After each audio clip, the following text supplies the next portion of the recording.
अस्सलाम वालेकुम। हम आपको अपने YouTube channel jobs and info network में खुशामदीद कहते हैं। आज की इस वीडियो में हम बात करेंगे कि मिनिस्ट्री ऑफ डिफेंस यानी कि एमओडी के तहत जीएचक्यू यानी कि जनरल हेडक्वार्टर्स में कौन सी जॉब्स की अनाउंसमेंट की गई है और आपने उन पर ऑनलाइन अप्लाई कैसे करना है अपने मोबाइल से ही। तो इसी वीडियो के डिस्क्रिप्शन में दिए गए लिंक के ऊपर जैसे क्लिक करेंगे आपके सामने सबसे पहले ये वेबसाइट इनकी ओपन हो जाएगी। अब इसमें जितनी भी जॉब्स आई हुई हैं एमओडी के तहत जीएचक्यू में, तमाम की तमाम ओपन होके आपके सामने आ जाएंगी।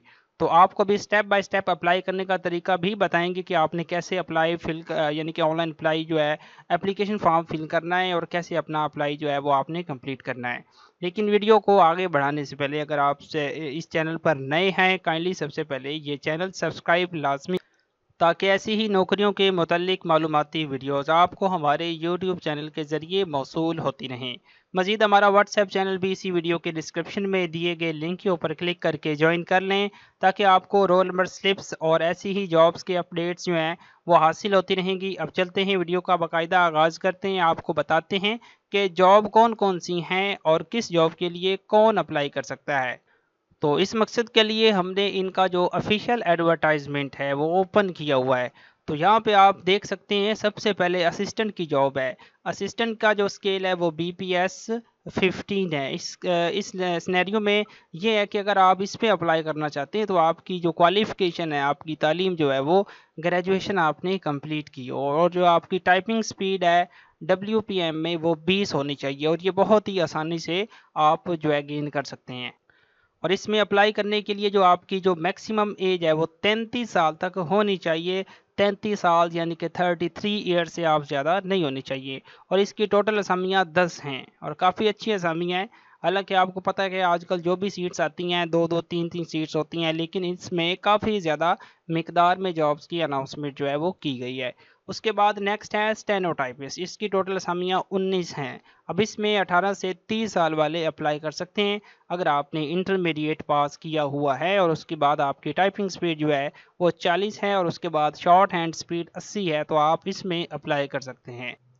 तो इसमें जस्ट स्किल्स जो हैं वो होने चाहिए, कोई डिप्लोमा वगैरह आपसे एक्स्ट्रा नहीं मांगा जा रहा। उसके बाद तीसरे नंबर पर है यूडीसी यानी कि अपर डिवीजन क्लर्क, या जिसे आप सीनियर क्लर्क भी कह सकते हैं। अब इसमें अप्लाई करने के लिए अगर आपने इंटरमीडिएट पास की हुई है उसके बाद आपकी टाइपिंग स्पीड जो है वो टेस्ट लेने के बाद ही वो मतलब लेते हैं, इंटरमीडिएट की बेस पे आप यूडीसी के ऊपर अप्लाई कर सकते हैं। और इसमें ये है कि अगर आपकी जो एज है वो 18 से 30 साल है फिर आप इसके लिए अहल हैं। और इसकी टोटल असामियाँ जो हैं वो 20 हैं। अब इसके बाद चौथे नंबर पर फोटोग्राफर की 2 सीट्स हैं। 18 से 35 साल इसके लिए उम्र होनी चाहिए। अगर आपने मैट्रिक पास की हुई है और 3 से 5 साल का आपका फोटोग्राफी में एक्सपीरियंस है तो आप इसमें अप्लाई कर सकते हैं। उसके बाद पाँचवें नंबर पर है कॉपी पेस्टर की। अब इसमें डीए अगर आपने कंप्यूटर साइंस में किया हुआ है और 2 साल का आपका रिकग्नाइज्ड एक्सपीरियंस भी है तो आप इसमें अप्लाई कर सकते हैं। 18 से 30 साल एज होनी चाहिए। टोटल इसकी असामियाँ 1 हैं। उसके बाद एलडीसी यानी कि लोअर डिवीजन क्लर्क यानी कि जूनियर।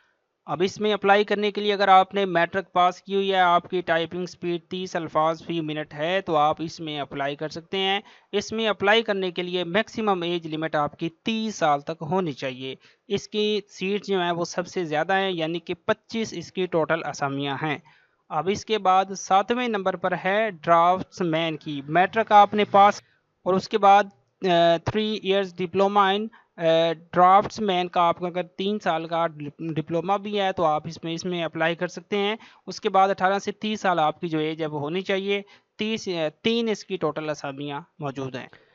तो उसके बाद 8वें नंबर पर है ट्रांसलेटर की। इसमें ये है कि अगर आपने ग्रेजुएशन पास की है, 3 साल का आपका ट्रांसलेशन का एक्सपीरियंस है टेक्निकल सब्जेक्ट में तो आप इसमें अप्लाई कर सकते हैं। 18 से 30 साल आपकी एज होनी चाहिए। इसकी टोटल 1 असामी है। उसके बाद ऑफसेट मशीन मैन है। अब इसमें अप्लाई करने के लिए अगर आपने मैट्रिक पास की हुई है, 2 साल का आपका मशीन मैन का या प्रिंटिंग प्रेस का एक्सपीरियंस है तो आप इसमें अप्लाई कर सकते हैं। 18 से 30 साल आपकी जो एज है वो इसमें अप्लाई करने के लिए ज़रूर। तो एडवर्टाइजमेंट के एंड पर कुछ ज़रूरी पॉइंट्स लिखे हुए हैं जिसे आप वीडियो को रोक के खुद भी रीड कर सकते हैं। अप्लाई आपने 10 अगस्त तक कंप्लीट करना है। 11 अगस्त को अप्लाई यानी कि ख़त्म हो जाता है, यानी कि एक डेट जो अगर एक दिन ऊपर हो जाए या उसी दिन वेबसाइट काफ़ी डाउन हो जाती है ओवरलोड होने की वजह से, तो कोशिश किया करें कि आप जो है जब ही अनाउंसमेंट होती है फ़ौरन अप्लाई कर लिया करें अगर आपका इरादा। तो इसमें एक ज़रूरी पॉइंट ये है कि 15वां पॉइंट आप देख सकते हैं, जो पर्सनल यानी कि जो पर्सन्स होते हैं वो आर्म्ड फोर्सेस से जो रिटायर्ड हैं उसके लिए 15 साल की एज रिलैक्सेशन मौजूद है। फिर इस सिनेरियो में 45 साल वाले यानी कि वो ऐसे मर्द जो है वो रिटायर्ड जो होते हैं वो अप्लाई कर सकते हैं, जिसके लिए 30 साल तक उम्र जो है वो मांगते हैं।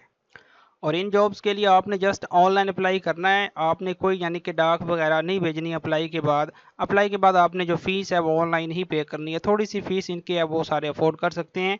तो अब चलते हैं, आपको बताते हैं कि आपने कैसे इसमें अप्लाई करना है। आपने टाइप करना है MDTE, आगे आपने हाइफन देनी है, फिर rec.gov.pk, बल्कि आपने इसी वीडियो के डिस्क्रिप्शन में दिए गए लिंक के ऊपर क्लिक करना है। अप्लाई हेयर के सामने जो लिंक बना होगा तो आप डायरेक्ट इनकी इस वेबसाइट पे मूव हो जाएंगे। अब यहाँ पे आपको दिख रहा होगा last date for online application is 10 August 2026। तो 2026 अप्लाई करने की जो लास्ट डेट है। अब इसमें एक फ़ीस का स्केड्यूल जो है मेंशन है। पहले नंबर पर आप देख सकते हैं, प्लीज़ रीड गाइडलाइंस। दूसरा नंबर है, there is no fee for BPS 1 to BPS 5 category. बल्कि ये जब अप्लाई कर लेंगे ना उसके बाद आपके सामने फ़ीस वाउचर ओपन होगा, फिर आप उससे आइडिया लगा लेंगे कि आपकी फ़ीस जो है वो कितनी बनती है। अभी आप यहाँ पे इसे स्किप कर सकते हैं। अब आपको डायरेक्ट बताते हैं कि आपने अप्लाई कैसे करना है। तो अप्लाई करने के लिए आपने जब क्लिक करेंगे आपके सामने ये मतलब वेबसाइट इनकी ओपन होगी। उसके बाद आपने व्यू जॉब एडवर्टाइजमेंट के ऊपर जैसे ही क्लिक करना है तो जितनी भी जॉब इसके थ्रू आई हैं तो करंट ओपनिंग्स आपके सामने ओपन हो जाएगी। तो वही जो सारी चीज़ें हमने इनके ओरिजिनल एडवर्टाइजमेंट के ऊपर मेंशन की हैं वो सारी यहाँ पे मेंशन है, आप यहाँ पे खुद भी रीड कर सकते हैं। अब जिस भी सीट पे आप अप्लाई करना चाहते हैं उसके सामने ये जो अप्लाई का बटन है उसके ऊपर आपने जस्ट क्लिक करना है। अब बिलफर्ज अगर हम LDC पर अप्लाई करना चाहते हैं तो इसके सामने यहाँ अप्लाई का बटन है, इसके ऊपर जैसे ही क्लिक करेंगे तो उसके बाद आपके सामने मज़ीद जो इंस्ट्रक्शंस हैं वो ओपन हो जाएंगी।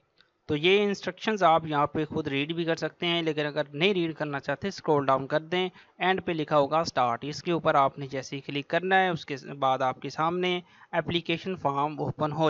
अब इस एप्लीकेशन फॉर्म में 5 स्टेप्स होंगे जिसमें सबसे पहला स्टेप हमारे पास ओपन है। अब आपने यहाँ पे अपना CRNIC नंबर लिखना है, डैशेस के बगैर लिखना है, डैशेस खुद ब खुद ही यहाँ पे आ जाएंगी। तो यहाँ पे सिलेक्ट डोमिसाइल, आपने यहाँ पे अपना सूबा सेलेक्ट करना है। उसके बाद नीचे अपनी डिस्ट्रिक्ट सेलेक्ट करनी है, फिर आपने नीचे अपना जेंडर सेलेक्ट करना है कि आप मेल हैं या फीमेल हैं। उसके बाद आपका जो रिलीजन है वो ऑलरेडी सिलेक्ट है, इस्लाम, जो भी आपका हो अपने केस में आप लिख सकते हैं।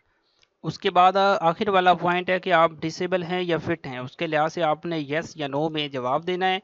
तो ये सारी चीज़ें करने के बाद आपने ये कैप्चा फिल करना है। अब हमारे केस में यहाँ पे लिखा हुआ है G बड़ा है, उसके बाद X छोटा है, फिर TE 8। अब ये आपने इसी तरतीब में और इसी केसेस में आपने लिखने हैं। उसके बाद नेक्स्ट के ऊपर आपने क्लिक कर देना है। तो जैसे ही नेक्स्ट के ऊपर क्लिक करेंगे आपके सामने मज़ीद दूसरा पॉइंट ओपन हो चुका है, यानी कि दूसरा स्टेप। अब आपने यहाँ सबसे टॉप पे जो लिखा हुआ है प्लीज़ सेलेक्ट पोस्ट, जिस पोस्ट पे आप अप्लाई करना चाहते हैं उसके ऊपर आपने क्लिक करना है। अब हमने LDC को सिलेक्ट किया है तो LDC को सिलेक्ट कर देंगे। उसके बाद आपने मज़ीद जो नीचे अपनी डेट ऑफ बर्थ जो है वो चूज़ करनी है। यहाँ जैसे ही क्लिक करेंगे आपके सामने सन ओपन हो जाएंगे। आपने बैक जाना है, जो आपका डेट ऑफ बर्थ जो आपकी है वो आप यहाँ पे चूज़ कर लेंगे। अब हमारे केस में जो भी है वो हम चूज़ कर रहे हैं।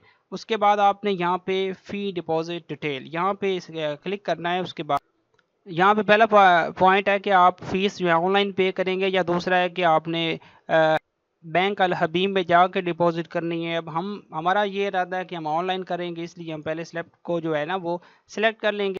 सॉरी, एक पॉइंट मैं आपको मिस कर गया समझाना, वो ये है कि सबसे पहले अप्लाई स्टार्ट करने से पहले आपने बैंक अल हबीब में जाना है, वहाँ से डिपॉजिट स्लिप लेनी है और डिपॉजिट स्लिप को आपने फिल करना है, जिसमें आपने बैंक का नेम बैंक अल हबीब लिखना है। उसके बाद अकाउंट नंबर ये लिखा हुआ है आपने ये लिख देना है, ठीक है। उसके बाद अगर आप IBAN नंबर लिखना चाहते हैं वो आपके सामने ये मेंशन है, आप यहाँ पे लिख सकते हैं। उसके बाद अकाउंट टाइटल आपने ये लिखना है। तो आपने जो फीस है वो पे कर देनी है जिस पोस्ट के लिए जितनी मेंशन है। अब यहाँ पे लिखा हुआ है यानी कि जो आपकी सीट का स्केल है ना, बीपीएस 6 से बीपीएस 10 तक जितनी भी सीटें हैं सब के लिए 250 रुपये फीस होगी, यानी कि 250। उसके बाद बीपीएस 11 से बीपीएस 15 वाले की होगी 350 रुपये। Fee payment proof details will be verified check before entry in test interview centre. यानी कि जो आपने बैंक अल हबीब में फ़ीस पे करनी है उसकी डिपॉजिट स्लिप आपको मिलेगी, वो अपने पास आपने रखनी है। जब आप टेस्ट देने के लिए जाएंगे या इंटरव्यू के लिए जाएंगे तो उस वक्त वो आपसे पूछेंगे। तो ये जितनी भी फीसिस हैं आपके स्केल के लिहाज से वो आपने पहले पे करनी है, उसके बाद आपने अप्लाई स्टार्ट करना है। तो ये मैंने आपको डिटेल बता दी है। जो आपने अकाउंट नंबर या आई बैन नंबर लिखना है तो ये आपने पहले फ़ीस पे करनी है, उसके बाद दूसरे स्टेप में ये फ़ीस पेमेंट का प्रूफ जो है वो आपने देना है। अब आपने चूँकि बैंक अल हबीब में पे की होगी तो दूसरा पॉइंट आप सेलेक्ट करेंगे यहाँ से। उसके बाद बैंक अल हबीब की लोकेशन लिखेंगे कि कौन सी लोकेशन थी। हम कोई भी लिख देते हैं क्योंकि हमने फ़ीस पे नहीं की, हम आपको सिर्फ समझाने के लिए अप्लाई कर।